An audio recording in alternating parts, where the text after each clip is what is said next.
ሰላም ሰላም እንዴት ናችሁ? የቻናሌ ቤተሰቦች ለማታውቁኝ እኔ ትዕግስት ነኝ። እንዴት ናችሁ? አላችሁ ወይ? እኔ ያለዋለሁ በጣም ደህና ነኝ።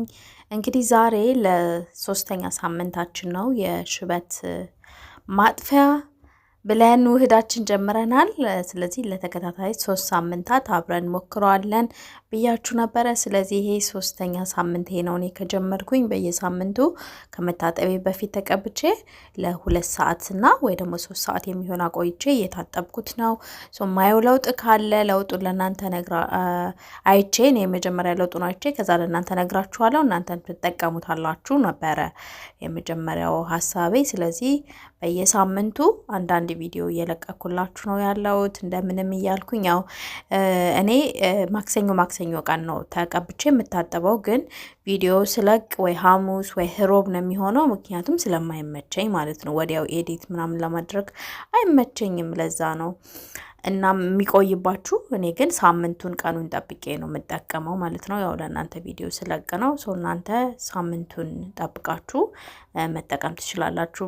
ማክሰኞ በሳምንት 3 ቀን ማለት ነው። አሁን ነግራችኋለሁኝ እና ይሄ የሽበት ውህድ እውነት ለመናገር አሁን ይሄ ገና 3ኛ ሳምንቴ ነው። ሳምንት እስኪሞላው መጠበቅ አለብኝ ሙሉ ሂደቱን ለማየት። ግን ጸጉሬ ጋር የሽበቱ ቦታ ምንም ያየሁት የተቀየረ ነገር የለም እስካሁን ድረስ ማለት ነው። ምንም ነገር ያየሁት ነገር የለም። ይሄ 3ኛ ሳምንቴ ነው እየተጠቀምኩ ያለሁት። ስቲል ነው፣ ነጭ ነው።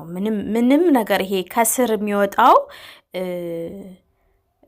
ጠቁሮ ይወጣል ነበረ መጀመሪያ ሀሳቡና በጣም ትልልቅ ዩቲዩቦች ሰርተው ለቃውታል ምናምን እና ከዛ ደግሞ ኮሜንቱ ነው እንድጀምረው ያደረገኝ። እዛ ጋር የተጻፉ ኮሜንቶች አሉ።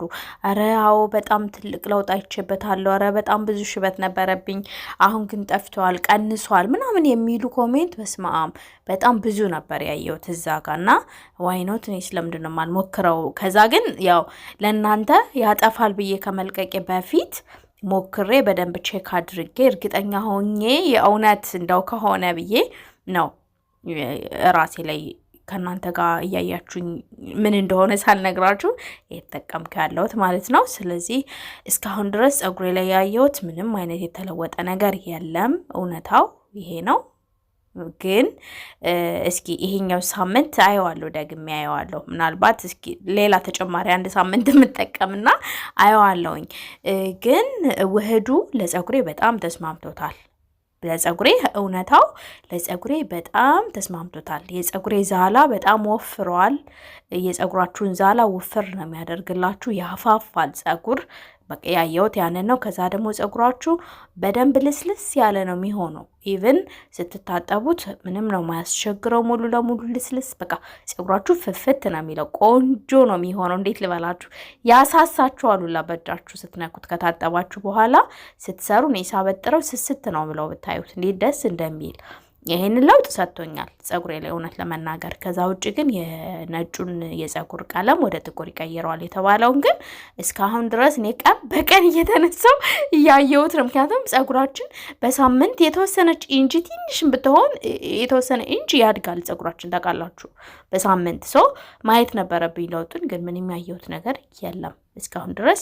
እኔ ግን አሁንም ተስፋ አልቆርጥም። በደንብ ቀን ጨምሬ አሁንም ከዚህ በኋላ ሌላ 2 ሳምንታት ጨምሬ ሞክረዋለሁ። ከዛ በኋላ ግን አቆመዋለሁ። ምክንያቱም ያው ለጸጉሬ ተስማምቶታል ውህዱ ብያችኋለሁ። ግን ያው እኔ የተለያዩ ሌሎችም ይስማሙኝ ውህዶች ስላሉ እነሱን እንጠቀማለሁ። ምክንያቱም ሽታው በጣም ከባድ ነው። ይሄ ሽታው በጣም ከባድ ነው።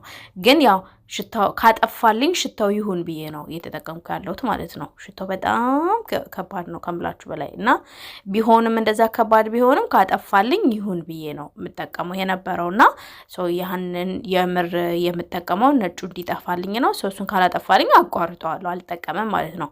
ግን እናንተ ያው ጸጉራችሁ ላይክ በጣም እንዲወፍር እንዳይበጣጠስ ቆንጆ እንዲሆን ሞር የምትፈልጉ ከሆነ እና ሌላ ውህድ ተጠቅማችሁ ማይስማማችሁ ከሆነ ለእናንተ ብትጠቀሙት ኢትስ ኦኬ። እነግራችኋለሁ መጨረሻ ላይ ምን እንደተጠቀምኩኝ ማለት ነው። እና ይሄንን ነው ምላችሁ። ያው እኔ ግን እና አቮካዶ ይስማማኛል፣ የሩዝ ምንም አይነት የጸጉር ውህድ ለጸጉሬ ይስማማኛል። የኔ ጸጉሬ ምንም ችግር የለበትም እና እኔ አቋርጠዋለሁ ለውጥ ካላየሁበት ማለት ነው በቃ። እና ልፋቴ እንግዲህ ያው ጸጉሩ ነጭ ጸጉሩ እንዲቀየረው ወደ ጥቁር ወይኔ እኔ ብስቀው እኮ በቃ እዛ ጋር ያየሁት የሰዎች ኮሜንት በቃ ስላየሁ ነው እንዴ እኔ በጣም ነጭ ነበረብኝ ምናምን አሁን በደንብ ጥቁር ብሎልኝ ጠፍቶልኝ ምናምን ያመርቁም ነገር እና እውነት ነው በቃ ምናምን የሚሆነው ብዬ ነው። ምንም አይነት የሰራሁት ሚስቴክ ደግሞ የለም እንደው ተሳስቼ እንደው ምናምን ነው የለም። በደንብ ነው የሰራሁት በደንብ ማለት ተጠንቅቄ እንደውም ግን ስቲል ነው እኔ ጋር ለውጥ የለም። ሪያሊቲው ይሄ ነው። ምናልባት እስኪ ደግሞ የተወሰነ ጊዜ እንደው ሞር ተጠቅሜ ከዛ ደግሞ ያኔ ደግሞ እስኪ እናያለን። እኔ እጠቀማለሁ ተስፋ አልቆርጥም። የተወሰነ ጊዜ አሁንም 2 ሳምንታትን እንደገና ጊዜ ሰጥቼ አየዋለሁ። ከዛ በኋላ ግን አንዷን ከፊት ለፊት ያለችውን ሽበት አንዷን ነቅያታለሁ። እሷ ጸጉር ስትወጣ ነጭና ከወጣች ያኔ አቆማለሁ በቃ። ምክንያቱም ነቅየዋለሁ። ሶሱ ከስር ሲወጣ ስቲል ነጭ ነው ከወጣ በቃ አይሰራም ጋይስ አይሰራም። እና ኦ ማይ ጋድ የዚህን ያህል ነው ሽበት ምጠላው። እሺ የዚህን ያህል የምር ጠላለው ሽበት። ቀለም ምናምን ደግሞ አንደኛ እንደ ኦርቶዶክስ እንደ ክርስቲያን ቀለም አይፈቀድም። አለመፈቀዱ ብቻ ሳይሆን በአንደኛ ቤተክርስቲያን እኔ የማምነው እምነት ቤተክርስቲያን ቀለም አትፈቅድም። ሁለተኛ ደግሞ እኔ ራሱ የሆነ ሰዓት ላይ ነበረ ቀለም የምወደው። አይገርማችሁም? ይሄ በጣም ይሄ አፍላ ምን እያለው ነው የሚባለው እቺ 16 17 ዓመቴ እያለው በስማም ያኔ ነበር በቃ የሚቆላኝ ቀለም ቀያየረው። ከዛ በኋላ ግን ነው የቀለም ፍቅሬ የለኝም። አልወድም። የራሴን የጸጉር ከለር ነው የምወደው እና ቀለም እንኳን ተቀብቼ እንዳላጠፋው ያው የመጀመሪያው እኔ ክርስቲያን ነኝ ኦርቶዶክስ ነኝ። ሰው እምነት አይፈቅድም ነው የመጀመሪያው ዋናው ትልቁ። ሁሉ ክርስቲያን ይጠቀማል ምን ችግር አለው ምናምን ልትሉ ትችላላችሁ፣ ግን ያ እነሱ ናቸው ነው አይደለም። የመጀመሪያው እሱ ይዘኛል። ሁለተኛ እኔ ራሱ ቀለም አላቅም ለምን እንደሆነ በቃ ተቀቢ አይለኝም። ምናልባት የሆነ ቀን እኮ ህጉን ጥሼ ተቀብቼ ታዩኝ ይሆናል ከበዛብኝ ሽበቱ። እንግዲህ ምንም ማድረግ አልችልም መቼስ በዚህ እድሜ ነጬን አፍጥጬ አልሄድም። እኔ ገና ተው እንጂ ገና ስንት ነገር አለ። ገና ሞሸራለው ገና በጣም ብዙ ቢቀሩ ነገሮች አሉ። ባይዘው ሽበቱ ያለ ጊዜው ነው የመጣው። ሊያደናቅፈኝ አስቦ ነው ሽበቱ እየመጣ ያለው፣ ግን ነው አይሳካም። ምክንያቱም እንዴት ይሆናል እና ለማንኛውም እንደዛ ነው። በመሀል እስኪ ትንሽ ላስቃችሁ ብዬ ነው። ኦኬ። እና ይሄው በደንብ እያዩ ሽበት ያለበትን ቦታ ማሳጅ ደግሞ በጣም ወሳኝ ነው አሉ። እኔ እንግዲህ ያው ማሳጅ ለማድረግ በጣም ጎበዝ ነኝ ከምላችሁ በላይ ማሳጅ በጣም አደርጋለሁ። ጸጉሬን ቅባትም ሲቀባም በምንም ሰዓት ደስ ይለኛል። እንደውም እኔ ማሳጅ በጣም ወዳለሁኝና እንግዲህ በደንብ ማሳጅ እያደረግኩኝ የተቀባሁት። ከዛ ደግሞ ስቲም እንዲሆን በላስቲክ ስር አድርጌ ከዛ ደግሞ 3 ሰዓት አቆይቼ ምናምን ነው። ምክንያቱም እኔ ውህድ ከተቀባው ውህድ ስቀባ ቁጭ በምልበት ታይም አይደለም ውህድ ምቀባው። ለምሳሌ ምግብ ልሰራ ከሆነ ከመስራቴ በፊት እቀባለሁ። ተቀብቼ ሻሼና ስሬ ምግብ ወደ መስራቴ እሄዳለሁ። ከዛ ልክ ስራዬን ሲጨርስ ገብቼ ታጠባለሁ። እንደዛ ነው ማደርገው እንጂ ተቀብቶ ቁጭ ማለት ትግስት የለኝም። ደሞም ቁጭ ምልበት ታይምም የለኝም። እንደዛ ነው ማደርገው። በቂ ይሄ አድርጎ የተባሉት ነገሮች ሁሉ በደንብ አድርጌያለሁ ለማለት ነው።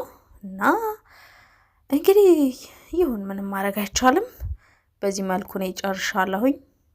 በደንብ እንደው ብታዩ ማለት ነው ቅቤ ነበር የሚመስለው። ቅቤ የተቀባው ነበር የሚመስለው ሌላ ነገር ሳይሆን ቅቤ የተቀባው ይወርድ ቦላ ነበረ። ይሄ ሙቀት ምግብ እየሰራው ነበረ ደግሞ በቃ ላስቲኬን አድርጌበት ፍን አድርጌው ነው የቆየሁትና ከ3 ሰዓት በኋላ ነው የታጠብኩት።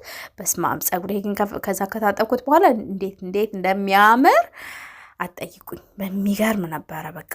እና እንግዲህ ይሄ ነው እላችኋለሁኝ ቤተሰቦቼ። ለማንኛውም መሞከሩ አይከፋም አይደለ? አንዳንዴ ለሆነ ሰው በጣም ዋው ምናምን ያለውን ነገር ሳንሞክር ይሄ ደግሞ ምናምን ከምንል ሞክረን በደንብ ያኔ 100% እኛንም በማይጸጽተን መልኩ ማወቁ ጥሩ ነው። ባይዘው ለጸጉር ብቻ ሳይሆን ማንኛውም ነገር ህይወታችሁ ላይ ላይፋችሁ ላይ ምንም አይነት ነገር ሲያጋጥማችሁ በመሞከራችሁ ደስተኛ ሆኑ። ሞክራችሁ ይሁን እና የዛሬው ቪዲዮ እንግዲህ ይህንን ይመስላል። ወዳችኋለሁ። ቻው፣ ደህና ሁኑልኝ። በቀጣይ ቪዲዮ እንገናኛለን።